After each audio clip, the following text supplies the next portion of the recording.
ya kan? Nah, kemudian kalau saya lihat di sini teman-teman seolah-olah cemas bahwa orang yang kena isu perselingkuhan ini nggak akan bisa balik lagi. Ya, Krisdayanti selingkuh bisa jadi anggota DPR kok. Karena Ridwan Kamil ini termasuk gubernur paling ganteng di Indonesia saat zamannya itu, gitu. Ya, jadi artinya karisma beliau bukan hanya gara-gara kegantengannya, tapi dia punya kemampuan keahlian di bidang arsitek. Nah, kemudian publikasi public speaking juga bagus gitu. Harus juga dibuktikan, makanya ujung kan muara ke masalah. Justru itu makanya tadi katakan ketika siap tes DNA. Berarti menjawab salah satu pertanyaan publik. Seolah-olah punya persepsi menjawab satu pertanyaan publik bahwa terjadi hal tersebut yang ada. Tapi bukan anak gua gitu. Nah, gini, intinya gini ya. Bahasa gampangnya itu, kalau tes DNA-nya itu terbukti bahwa Ridwan Kamil itu adalah anak Pak RK, ya artinya persetubuhannya terjadi kan gitu kan? Ya, kan saya katakan tadi, kalau dikatakan Bang Ridwan Kamil ini selebriti, ya ini memang wajar aja dia kena isu gosip murahan seperti itu.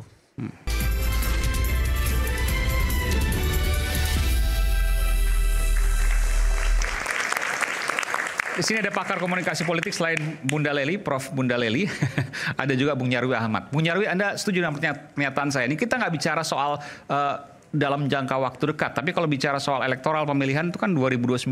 Dan RK dari kasus ini, apakah BJB dugaan korupsinya, lalu kemudian kasus ditambah lagi skandal pribadinya dengan Lisa Mariana, habis sudah karirnya. Anda setuju? Kecenderungan ke sana itu tinggi sekali. Tinggi sekali? Ya, kenapa? Begini.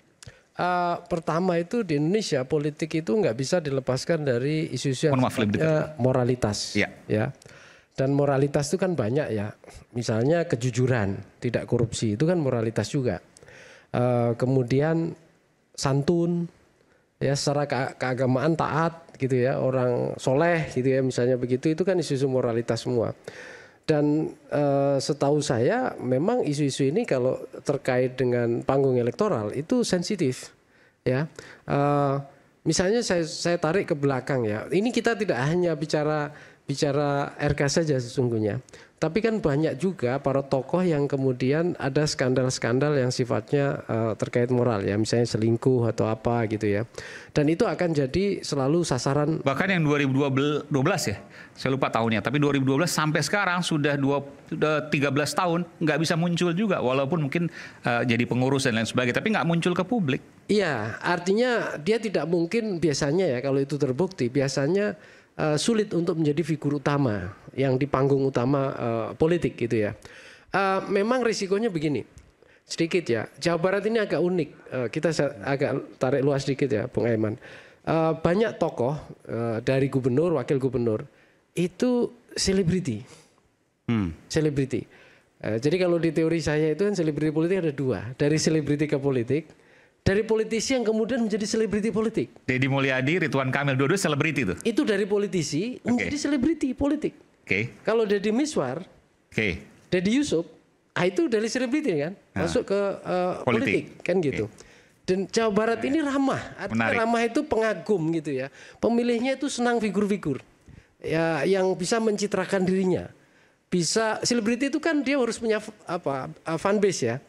Dan Pak Ridwan ini kan luar biasa berhasil dengan medsos, dia beradaptasi gitu ya, Pak RK ini ya. Kemudian ya figur ayah yang sempurna misalnya begitu, kira-kira begitu. Tapi kan kemudian ada hal-hal yang menyerempet ya, hal-hal yang negatif. Karena ini dia ibaratnya selebriti itu biasanya citranya itu bubble ya, melambung tinggi. Tapi resikonya adalah apa? Kalau bubble ini meletus. Bubble ini dia sudah di ujung puncak, tapi puncak ini mengarah ke ujung jurang, gitu ya. Yang sekarang terjadi di RK. Saya khawatir Pak RK ini di tepi jurang udah, gitu ya. Artinya, udah meletus belum bubble-nya? Pelan-pelan. Nah pertanyaannya adalah begini, mampukah Pak RK merestor dirinya? Tadi yang misalnya pertanyaan Bung Hendar Sam, loh ini kok aneh Pak RK sendiri nggak pernah menjelaskan apa jawaban dari situ? Kalau tadi Bung Hendar Sam nggak mau kasih jawaban, tapi saya tanya kepada Anda, kalau seandainya memang tidak terbukti, tidak melakukan, atau misalnya setidaknya mungkin, saya nggak bicara ini ya, mungkin melakukan tapi saya yakin kalau buktinya nggak akan punya, kenapa tidak dilawan saja? Misalnya seperti itu. Kenapa RK cenderung diam dan mengacaranya? Ada dua pandangan saya, Bung Adi. Bagaimana menerjemahkan itu? Ya, dua pandangan saya. saya tidak bicara aspek hukum ya. Yang pertama misalnya kalau kita bicara mengelola diri seseorang, Pak RK sebagai dirinya misalnya sebagai selebriti. Selebriti itu kan punya narasi dan story. Ada drama naik turun. Penonton ini kan juga perlu menyimak cerita. Agak di situ. Ya, perlu menyimak. Menyimak drama atau cerita.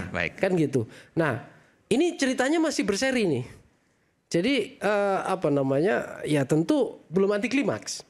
Jadi Pak RK saya kira sebagai selebriti juga menikmati story ini. Masa menikmati? Ini kan bicara soal keluarga. Kita belum bicara anak loh, ya, Pak Nyarwi. Ngerti saya ngerti. Ini luar biasa. Ini bayangnya luar biasa ini. Personal diri individual Pak RK sebagai individu ya. Tapi kita melihat pesona sebagai sosok selebriti. Selebriti itu kan biasanya entah sadar entah tidak, bahwa sadar atau tidak, dia harus tetap muncul dalam algoritma audiensnya. Ya, ada relasi parasocial relation yang itu menjadi modal bagi dia. Ini dari aspek positif. Tentu dia mampu nggak gitu ya? Dia mampu nggak mengelola ini isu-isu ini? Saya contohkan begini deh. Bill Clinton misalnya. Ya. Itu kan figur yang luar biasa. Dengan Monica Lewinsky. Betul. Tapi sebelum dilanjutkan, ya beda dong Amerika dengan Indonesia. Tataran sosialnya kan beda.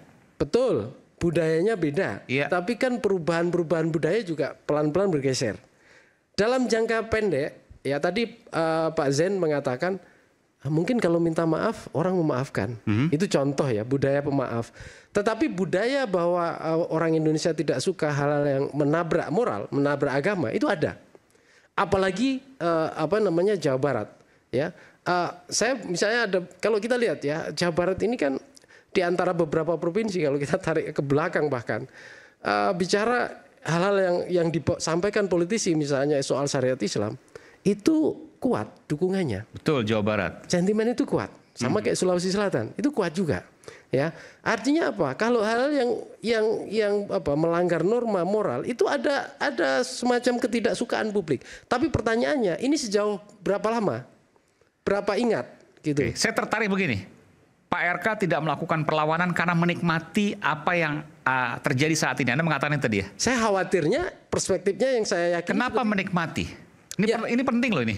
Ya karena begini. Ini pernyataan. Ya betul. Selebriti itu kadangkala di tengah kontroversi itu juga kalau dia mampu mengelola citra dirinya walaupun tentu ada aspek negatif juga di sana. Itu paling enggak memori dia di mata publik itu terus menguat. Walaupun keluarganya jadi ancaman, istrinya, bahkan anak-anaknya. Itu kan nggak masuk logika kalau saya pribadi belum bisa menerima. Saya juga berpikir sama Kang Aiman ya. Iya. Karena begini, ya, apa yang disampaikan oleh Kang Nyarwi tadi adalah tentang impression management, ya. Manajemen pencitraan yang melekat pada seorang elit communication dan dia adalah elit komunikator atau komunikator politik ya seperti itu adalah tentang citra. Citra yang selama ini melekat pada seorang RK adalah seorang suami ideal, pemimpin ideal, bapak yang ideal. Tiba-tiba pikiran itu dihempaskan oleh situasi yang sampai kini belum bisa dijawab. Ya. Kemarin saya sempat khawatir nih, seandainya pun RK menerima tawaran untuk tes DNA yang diinginkan publik pencinta beliau itu dengan sosok yang diidealisir tadi. Tidak terbukti tesnya ya? Kalau dia menerima tes DNA bukan tidak terbukti. Dia yang menerima saja. Yang diinginkan oleh masyarakat itu adalah peristiwa itu tidak pernah terjadi gitu loh. Lalu kalau tes DNA lalu hanya sekedar membuktikan itu bukan anaknya, berarti membuktikan hal lain. Iya. Hal lainnya adalah itu terjadi pernah gitu loh. Terjadi komunikasi hubungan dan lain sebagainya. Itu yang membuat sakit ya, terutama sehingga sekarang coba lihat kita di medsos itu. Justru pembelaan terhadap Bu Cinta begitu besar. Bener kan? Iya. Jadi semangat Bu Cinta, lawanmu terlalu berat katanya gitu. Salah satunya saya tertawa dalam hal ini simbol-simbol semacam itu. Jadi memang banyak kategori yang membuat seorang elit komunikasi. Kan ada elit communication, hegemonic communication, asosiasional communication, dan petitionary communication. Kelompok-kelompok itu punya pilah tersendiri. Pemilih di Indonesia terutama, kan pertanyaannya apa akan bangkit atau tidak gitu kan ya. pemilih di Indonesia itu tidak ada dalam teori komunikasi politik dan teori politik apapun. Baik dia secara pemilih rasional, sosiologis, psikologis. Di Indonesia itu ada pemilih irasional. Nah, irasional tadi dicontohkan sama Om Bupati, Om Jen. Katanya Kang Aceng katanya dia sebut tadi persoalannya terpilih lagi. Tapi kan kasusnya beda. Bukan Garut. Perselingkuhan gitu kan, bukan perselingkuhan. Ya, yang nah Garut, kalau ya. perselingkuhan kita sudah menyaksikan satu kasus meskipun dia menjadi Kita sebut Aceng fungsionalis. Fikri maksudnya? Iya, tadi yang disebut sama Pak. Ya oke, itu berbeda. Itu bukan berbeda perselingkuhan. kasusnya, Bukan tidak sama. perselingkuhan itu. Bukan perselingkuhan. Iya. Nah, jadi ukuran tentang sesuatu yang ideal atau dalam teori dramaturgis diidealisir sedemikian rupa. Jadi kan perilaku yang tidak layak itu sebenarnya harus disembunyikan.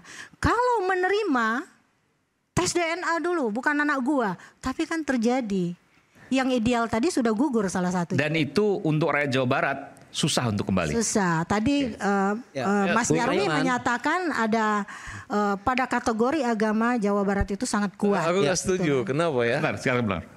Jadi justru kalau dikatakan Ridwan Kamil nih Tes DNA berarti selebritis. Enggak, sebentar, dari tes DNA dulu. Tes DNA berarti seolah-olah menyampaikan pada publik, iya dong, ada sesuatu, komunikasi, hubungan dan lain sebagainya. Itu dulu. Terbukti atau enggak terbukti? Tapi Nomor tidak 2. membuahkan hasil gitu lah. Ya, gini. Ceritanya.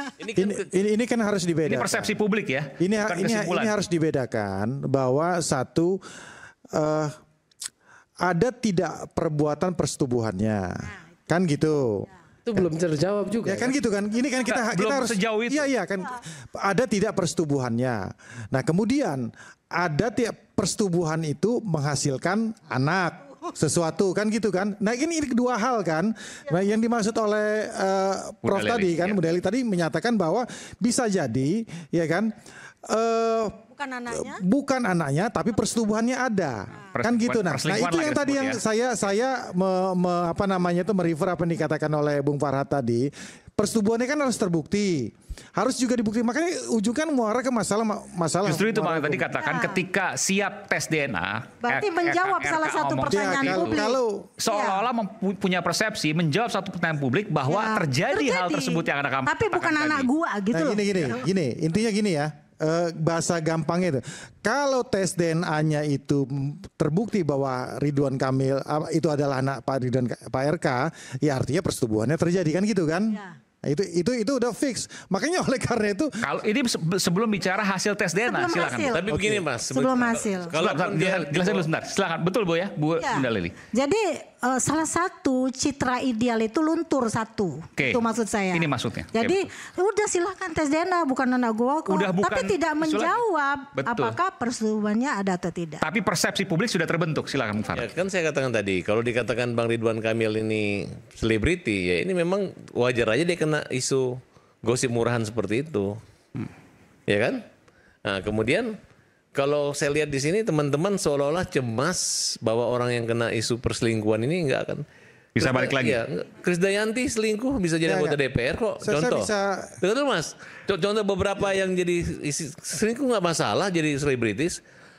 Karena ada pepatah juga mengatakan susah mengalahkan orang ganteng dan orang cantik. Karena Ridwan Kamil ini, Termasuk Farhad Abbas gitu. wah, Balik lagi. aku nggak terlalu ganteng. Karena Ridwan Kamil ini termasuk gubernur paling ganteng di Indonesia saat zamannya itu, gitu. Ya, jadi artinya karisma beliau bukan hanya gara-gara kegantengannya, tapi dia punya kemampuan keahlian di bidang arsitek. Nah, kemudian public speaking juga bagus gitu. Hanya sekarang aja beliau nggak punya jabatan.